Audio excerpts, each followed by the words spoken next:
Olá, tudo bem? Sou eu, Bruno Chamochumbi, e nós estamos no podcast Tudo com CH, o seu talk show, também com CH, para trazer as histórias. Nós queremos contar histórias de quem faz acontecer. Nessa temporada, a gente olha para esses personagens entrevistados e conta essas histórias de escolha que esses personagens tiveram nas suas próprias vidas profissionais, nessa inspiração do sucesso que eles representam em suas áreas de atuação e, por que não dizer, na própria vida pessoal, na família e nesses grandes desafios que a vida impõe. Essas pessoas escolheram suas trajetórias e tem muito a nos contar sobre isso. Sejam bem-vindos e eu já convido vocês, se inscrevam, compartilhem, divulguem o nosso conteúdo. Para nós é super importante e eu estou super feliz com essa temporada, porque é a minha cara, né? Bater papo, falar de comunicação, viver a comunicação na sua maior vocação. É muito legal isso. Obrigado, viu?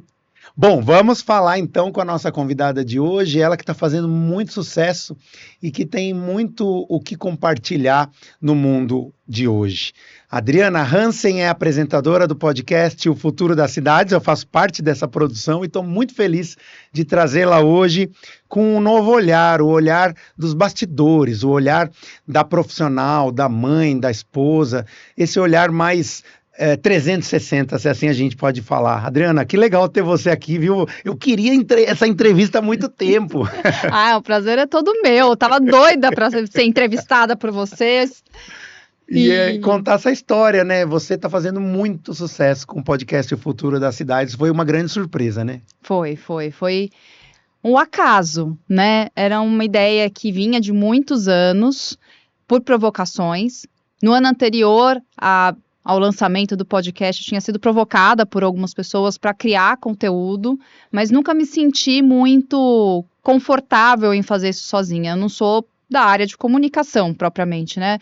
Eu trabalho com a consultoria, a gente dá palestra. Acaba falando muito, vai muito para os palcos, né? Palestrante, né? Mas uma coisa é estar nesse universo, a outra é criar um conteúdo para mídia. E até que você me convidou para também dar uma entrevista na rádio. Foi. Almoçamos.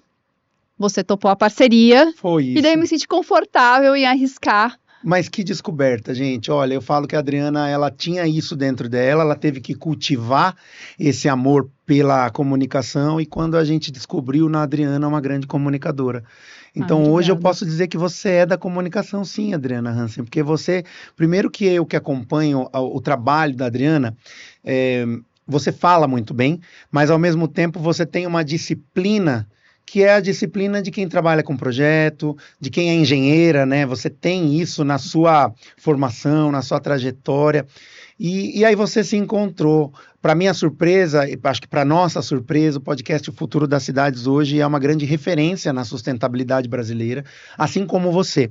Você é um dos grandes nomes da sustentabilidade no Brasil, hoje não só voltada à construção civil, mas à arquitetura, qualidade de vida, uma série de outros âmbitos, né? A urbanização passa muito pelo seu trabalho. Então, antes da gente continuar falando do podcast, eu quero que você fale um pouco dessa sua trajetória enquanto engenheira ambiental, dedicada a praticamente 20 anos aí, diretos, né, trabalhando com muita intensidade em projetos muito grandes e realmente chancelando esses projetos em algo que é uma necessidade da sociedade, a sustentabilidade. Conta essa história pra gente. Bom, Bruno, eu tive a sorte de nascer numa família muito consciente. Talvez uma consciência por uma escassez em alguns momentos, mas em uma família muito consciente sobre a importância do meio ambiente, da preservação, pais que sempre me educaram, né, minha mãe e meu pai, com relação a esse assunto.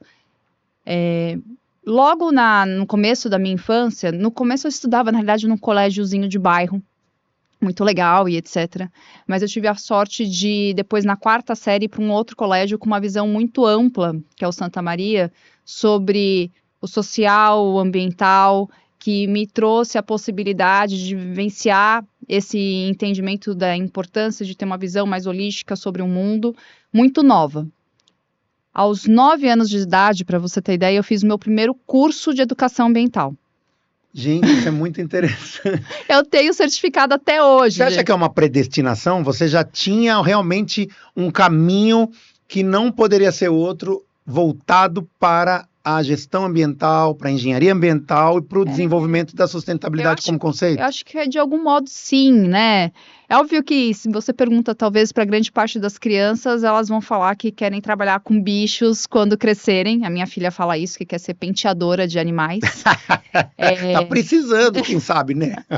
E eu acho que isso acaba acontecendo quando a gente está na infância, mas eu fui me encantando por tudo que envolvia o meio ambiente, de entender sobre a mata, de entender sobre a água, morava próximo a uma represa, via o uso do solo de uma forma muito inadequada no entorno da represa, a poluição, então isso tudo que eu consegui enxergar, mas obviamente mediante a tutores, né, sejam meus pais ou a escola, talvez tenha solidificado a possibilidade de eu seguir esse caminho e me aprofundando nesse universo.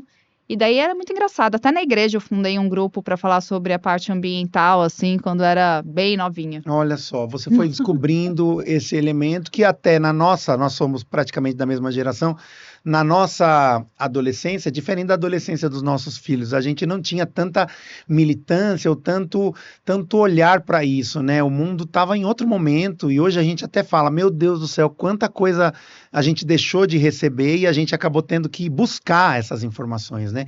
Hoje é mais forte esse elemento da educação ambiental. E aí, ao mesmo tempo, você foi aprofundando isso e você tem na sua biografia algo muito interessante, que é, logo de 16 para 17 anos, você praticamente já começou a trabalhar nessa área, né? E não parou até hoje. Sim, sim. Quando eu concluí o colegial, eu passei já no curso de engenharia ambiental e como eu tinha uma vida muito ativa, mesmo na escola, então fazia a aula de manhã, mas estudava, fiz o cursinho à tarde. Quando eu entrei na faculdade, eu achei que estava muito fácil estudar só de manhã, né? Parece uma loucura um pouco isso para quem entrou numa engenharia. Mas tem a disciplina aí também, Mas né? tem a disciplina e eu sempre me dei muito bem com matemática, então as aulas eram relativamente tranquilas para mim. Então, logo no primeiro ano, eu comecei a trabalhar. E eu acho que essa foi a grande diferença. Eu tive uma professora muito incrível, que inclusive tem uma entrevista no podcast com ela, com a Raquel Biderman, uma das sumidades de direito ambiental, com uma atuação ímpar no setor. E logo no começo ela me convidou assim para ir com ela algumas vezes no GVSES, que é o Centro de Estudo de Sustentabilidade da GV. Fui algumas vezes e ela conseguiu um estágio para mim com o Fábio Feldman, que também tem a entrevista com ele no podcast, que é um deputado constituinte que ajudou a escrever o capítulo de meio ambiente da Constituição brasileira. Você foi acessando essas informações, entendendo a legislação, entendendo o movimento, porque por mais que hoje a sustentabilidade seja mais ampla, ela ainda ela é uma bolha que, inclusive, o seu trabalho é furar essa bolha, é quebrar isso para a sociedade, com o conteúdo que você produz, ou com as palestras que você dá. Você é uma palestrante que viaja o Brasil e até fora do Brasil para trazer esse conteúdo, mas ainda assim, naquele momento, era mais fechado ainda esse núcleo, né? Era bem, bem fechado, né? Tinham poucos grupos, o Brasil... Por outro lado, foi uma liderança na discussão da temática ambiental, principalmente quando incluiu esse capítulo de meio ambiente na Constituição, mas ainda assim, eu acho que o grande ponto era a descrença sobre a necessidade do tema, né?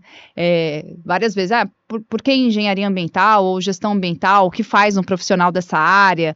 Né? Qual que está sendo muito xiita, eco-chato, né? Então, existia muita falta de entendimento sobre a relevância do equilíbrio ambiental num contexto global, né? Social, econômico, enfim. E essa imaturidade de percepção, lá 20 anos atrás, era enorme, né? Você acha que a gente está pagando essa conta hoje? Sem dúvida, né? Sem dúvida. A gente ainda tem negacionistas em relação a diversos assuntos, mas a gente paga caro essa conta, né? E a tendência é pagar cada vez mais caro. E você foi naturalmente entrando também no setor da construção civil, da arquitetura, do planejamento urbano, e foi se destacando por esse processo de criação de um grupo de profissionais que hoje são profissionais de ponta no nosso país. Conta pra gente como é que é essa atuação, como é que você entrou nesse mercado e como é que você atua hoje nele. Eu nunca tinha pensado em atuar com construção quando eu entrei na engenharia ambiental, assim, não era algo pensado, enfim, estruturado. Mas depois de um ano atuando lá com o Fábio, surgiu uma oportunidade de vaga de estágio no CTE, que é a empresa... Centro de Tecnologia de Edificações. Exato, que eu atuo até hoje. Uma das maiores consultorias de construção civil do país, fundada pelo Bob de Souza, o Roberto. Exatamente, a gente faz consultoria e gerenciamento em vários assuntos, não é só sustentabilidade, se bem que sustentabilidade não é só dentro dessa história toda, Sem né? dúvida, Mas, então eu apliquei para essa vaga na época, né? Passei pela entrevista, deu certo, eu entrei, me despedi do Fábio. Por outro lado, eu já estava um pouco envolvida no CBCS, em algumas ações que o Fábio Feldman tinha relacionamento dentro do setor da construção. Então, foi interessante esse movimento, onde eu aprendi muita coisa do zero, né? Apesar da formação em engenharia ambiental, eu estava no começo da faculdade, no segundo ano, quando eu entrei no CTE, do segundo para o terceiro. Então, entre a engenharia ambiental e a engenharia civil, você tem muita coisa de engenharia que não se estuda. Fora isso, na hora que a gente vê o edifício ou o espaço urbano, você tem N outras disciplinas, né? Seja a arquitetura, a elétrica, o ar-condicionado, a irrigação, a hidráulica, a automação, né? Então, tive que aprender muito sobre vários temas.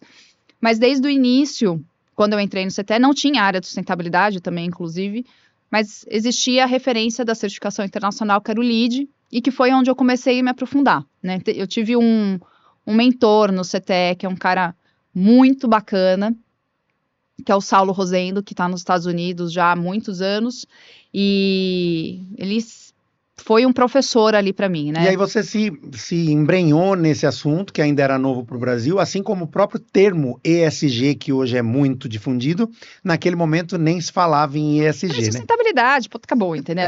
Não tinha essa do ESG. Conta para os nossos espectadores o que é o ESG e como é que ele está na sua realidade todos os dias. O ESG, na realidade, trouxe o fortalecimento da conexão do ambiental com o social, o econômico / governança. Talvez a gente falasse muito naquela época do conceito do triple bottom line, né, que é o equilíbrio entre o ambiental, social e o econômico, né? Eu acho que o ESG é uma evolução do que a gente falava antigamente do triple bottom line, com um aspecto mais forte de governança, que eu acho que é um ponto importante na realidade atual, né? A gente tomar cuidado com como que a gente se posiciona, quais são as evidências, qual é a solidez desse posicionamento, seja na área do meio ambiente propriamente dito, ou em outras que uma determinada empresa resolva correr atrás e se dedicar a respeito. O que acontece é que nos últimos anos a construção, a arquitetura e a própria urbanização colocaram esse tema no olho do furacão.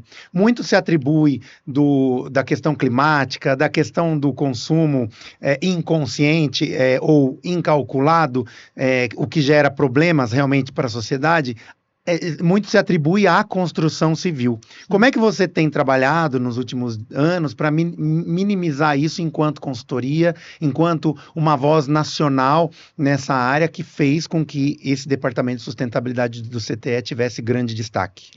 Acho que no início as certificações ajudaram muito nisso, né? Então, o uso de uma ferramenta internacionalmente reconhecida que pudesse trazer um peso dentro da implantação de soluções consistentes, estabelecendo critérios muito bem definidos, com cálculos, né, paramétrica, foi algo relevante no Brasil para o início dessa jornada da sustentabilidade no setor.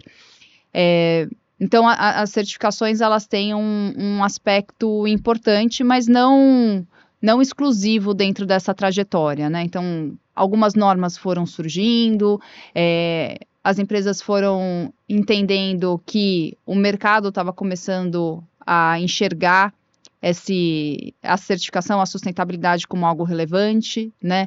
Empresas internacionais, bancos, vinham para o Brasil e exigiam a implantação de soluções. Então, teve todo um movimento de fora para dentro, mas também o mercado da construção brasileira, ele gosta muito dessas referências internacionais e também não quis ficar muito para trás, né? Então, a gente teve empresas que se colocaram lá por volta de 2006, 2007, muito na liderança desse assunto, como foi o caso, por exemplo, da Gafisa, que foi uma das primeiras empresas brasileiras que entenderam que era importante ter um posicionamento no tema, né?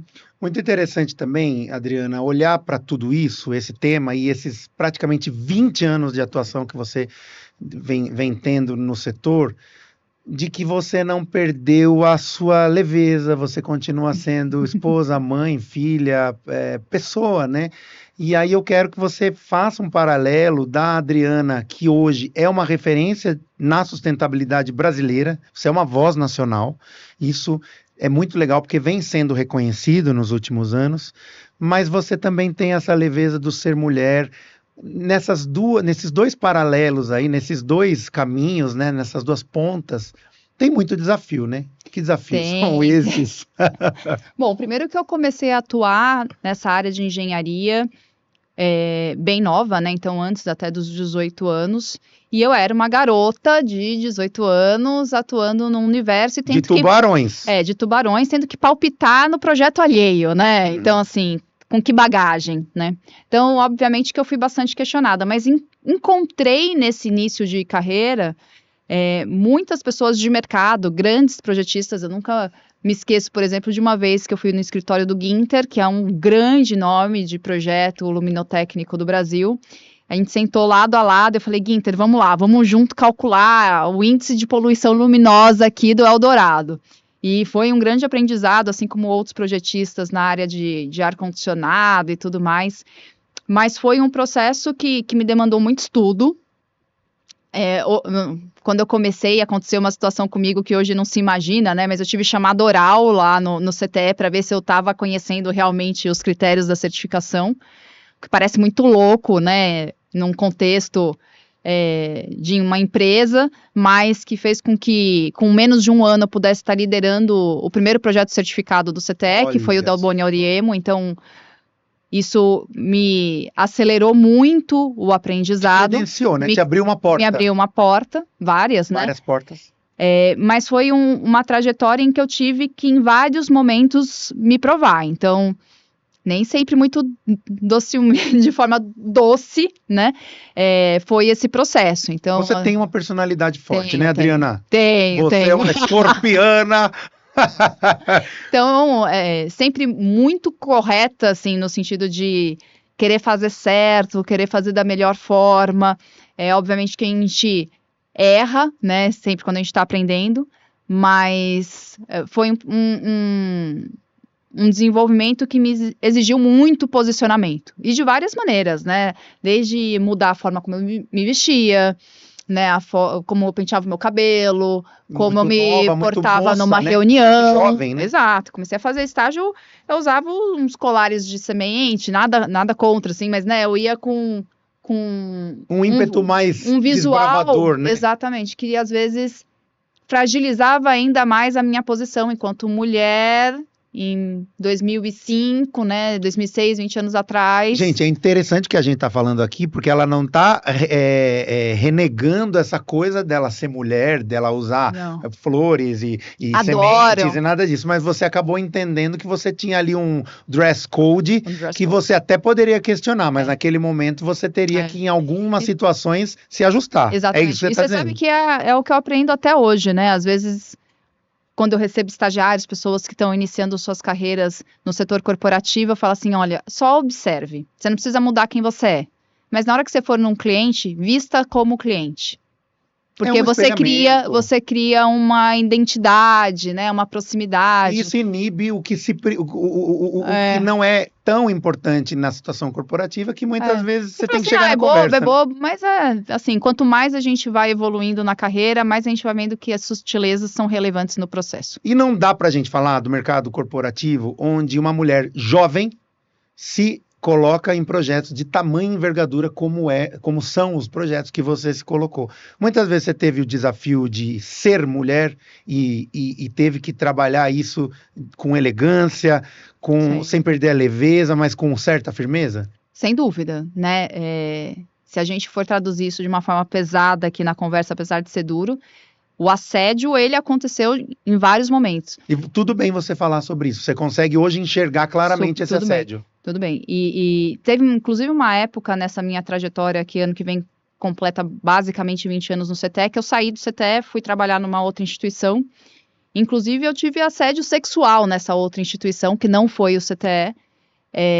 Então, sempre tive que, muito rapidamente, conseguir lidar com essas situações. Mas, eu acho que o fato de eu ter estudado um pouquinho de teatro, quando eu também estava na escola, fez com que eu conseguisse dar respostas muito rápidas a esses cenários. Então, se alguém fazia alguma gracinha ou comentava alguma coisa que, né, não fosse muito inadequada, a resposta ela vinha na sutileza de um chute no peito, mas com elegância, né? Que só Adriana Hansen sabe Aquela dar. sutileza, assim, que vai falar assim, olha, o negócio é o seguinte, né? Negócio seguinte, vaza daqui em 5 minutos.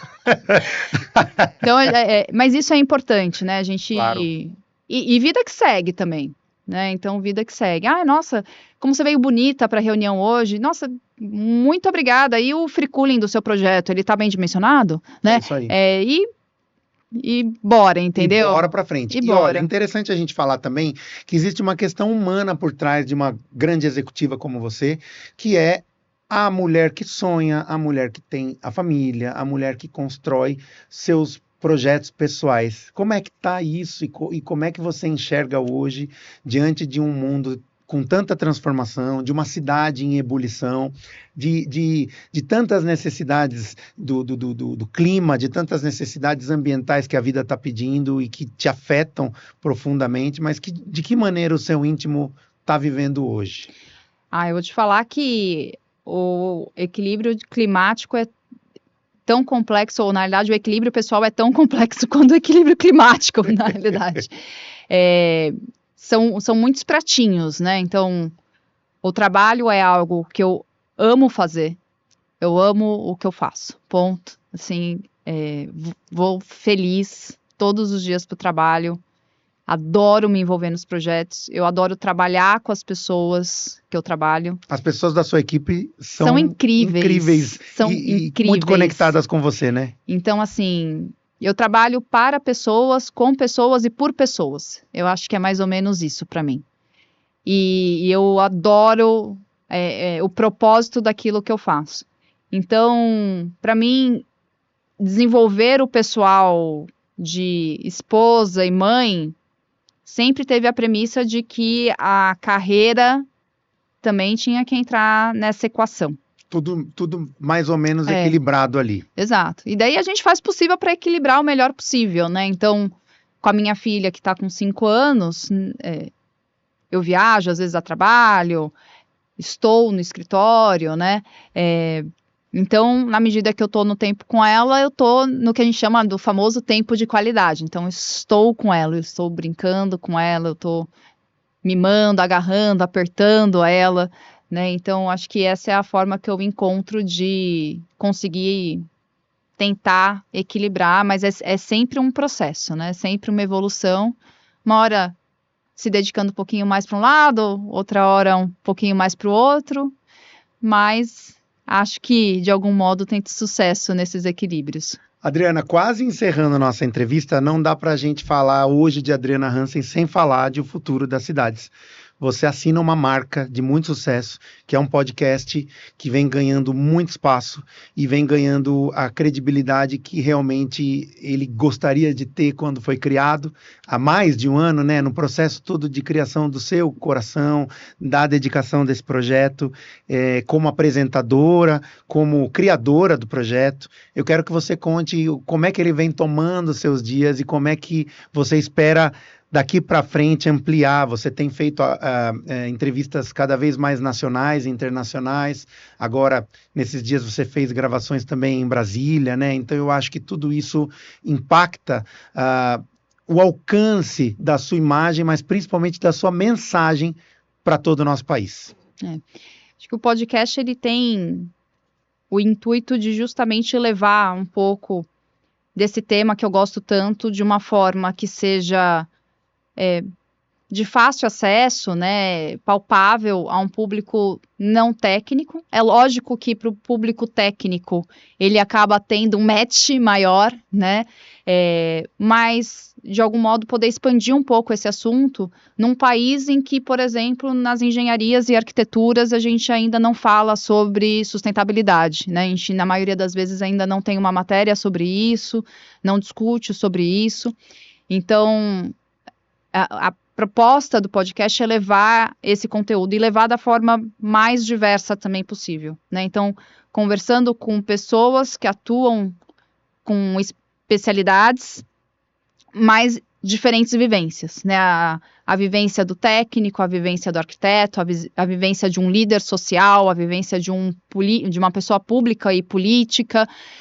E com isso a gente criar um repertório e conseguir fazer conexões, tomar posições, né, entender como que esse movimento ele vem se consolidando, os pontos de atenção, os pontos de oportunidade. Então, a proposta do podcast é essa, é levar esse conteúdo e com isso, a cada temporada é pensado num pupurri de entrevistados que consiga trazer essa diversidade de conhecimento, né? Eu acho que quando eu penso no podcast, todo dia, em algum momento do dia, eu estou pensando no podcast, eu estou pensando em quais entrevistados eu quero trazer, quais conteúdos, como que eu trabalho esse mix de conteúdo, né? Então, nessa terceira temporada que a gente lançou agora em outubro, a gente fala de acessibilidade, que é um tema que a gente não tinha falado, a gente fala sobre assuntos financeiros, que é um universo à parte, voltado à temática ambiental.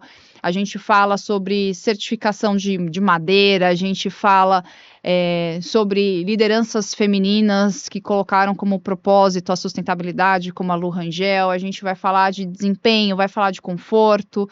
A gente vai para Brasília, né, apresentar uma conversa de um assunto que vai ser um baita spoiler, provavelmente a primeira entrevista com uma pessoa do Ministério de Minas e Energia sobre os critérios do Índice Mínimo de Eficiência Energética que foram aprovados no dia 29 de setembro, que foi agora, né?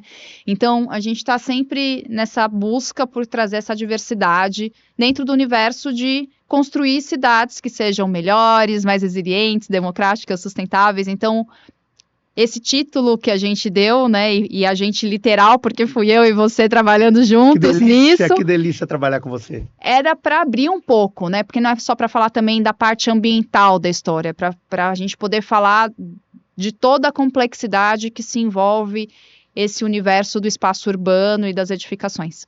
Eu quero encerrar a nossa entrevista pedindo para você passar uma mensagem para quem está olhando para a sua trajetória como uma trajetória que você escolheu e que hoje você pode compartilhar. Fala de futuro, traz uma letra de música, um pedaço de um texto, algo que você entenda como um fechamento dessa nossa entrevista e uma inspiração para que a coisa continue, para que o seu podcast cresça cada vez mais, para que você como pessoa se desenvolva, para que a sustentabilidade no Brasil toque também os corações de quem tem a caneta nas mãos e o cheque para assinar, né? Isso tudo faz muita diferença. Então, como voz brasileira nessa área da sustentabilidade, eu peço essa sua mensagem. Olha, eu vou falar a minha mensagem numa frase bem curtinha, porque é uma frase que eu tenho usado muito para encerrar algumas palestras que eu tenho feito ultimamente, que a sustentabilidade a gente constrói hoje para ter um futuro de abundância no amanhã. Então, normalmente, a sustentabilidade é um termo usado e remete a limitações. Eu tenho que reduzir, eu tenho que consumir menos água, eu tenho que consumir menos energia. Ela parece um negócio que deixa a gente meio engessadão, sabe? Putz, que negócio chato, Adriana, você vem falar... Mas não, eu acho que a sustentabilidade, ela tem que ser vista como algo que vai propiciar a gente ter a abundância para a gente conseguir suprir o que a gente necessita, mas também aquilo que a gente deseja. Nossa, agora você me pegou, viu? Quero agradecer a engenheira ambiental Adriana Hansen, ela que é coordenadora, diretora, né, de sustentabilidade numa importante empresa da área da construção civil e, ao mesmo tempo, vem trazendo inspiração para toda a sociedade como apresentadora do podcast O Futuro das Cidades. Sem dúvida alguma, nós contamos uma história de quem faz acontecer. Esse é o podcast Tudo com CH. Eu sou Bruno Chamochumbi e convido você a continuar conosco, sempre trazendo essas histórias inspiradoras e mostrando as carreiras, as profissões que realmente nos tocam, nos inspiram e nos levam para frente. Obrigado, Adriana. Eu que agradeço, foi uma grande honra estar aqui. Não deixem de curtir, compartilhar, engajar esse podcast também, mas segue lá o Futuro das Cidades. Até a próxima. Tchau. Tchau, tchau.